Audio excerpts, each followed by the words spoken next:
Assalamu alaikum, I'm Aisha and you're watching Samaa News. Here are today's headlines.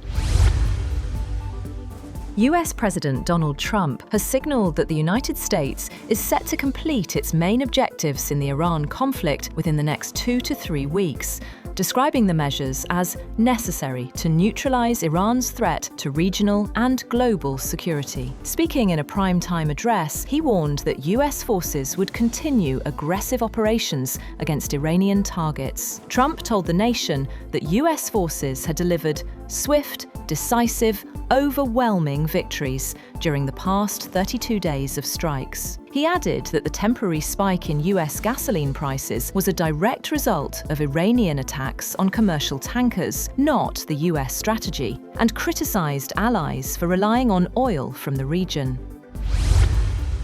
Meanwhile, Iranian President Masoud Pezeshkian has addressed the American people directly, urging them to question whose interests are truly being served in the ongoing US-Israeli conflict against Iran. In his open letter, Pezeshkian highlighted the human and strategic costs of the war, asking whether attacks on Iranian infrastructure and civilians align with American priorities. He questioned the destruction of hospitals, pharmaceutical facilities, and other civilian targets. The Iranian president criticized rhetoric from US leadership, including threats to reduce Iran back to the Stone Ages, calling such actions counterproductive and damaging to America's global standing.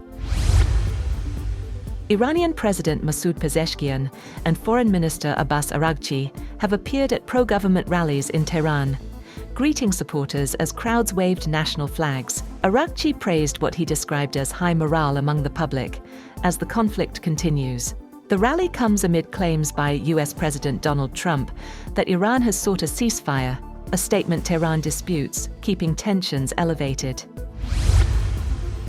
Meanwhile, Iran's Supreme Leader Mojtaba Khamenei has praised Hezbollah and pledged continued support for the group. In a statement, he highlighted Hezbollah's role as fighting intensifies in Lebanon, where the conflict has displaced large numbers of civilians. The Iran-backed group remains closely linked to the Islamic Revolutionary Guard Corps, which has played a key role in rebuilding its capabilities ahead of the current war. Iran has warned Bulgaria against allowing the United States to use its airports for military operations, citing sovereignty concerns. The protest follows reports of US refueling aircraft at Vasil-Levski Airport, with Tehran saying it reserves the right to respond under international law. Bulgarian officials say the country is not involved in the conflict, as several European nations distance themselves from US operations. On the other hand, US Vice President J.D. Vance has stepped up efforts to broker an end to the Iran conflict, communicating through intermediaries in Pakistan. He conveyed that President Trump is open to a ceasefire if US demands are met, while also warning of increased pressure on Iran's infrastructure. Pakistan continues to act as a key diplomatic channel between Washington and Tehran as negotiations intensify ahead of a critical deadline.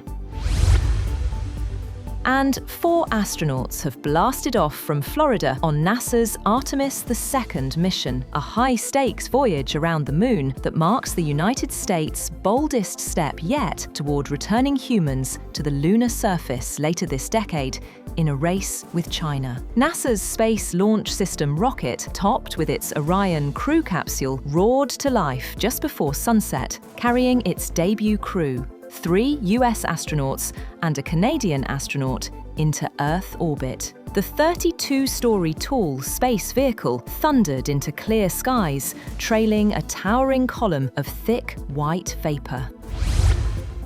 That's all for now. For more updates, visit www.samaa.tv.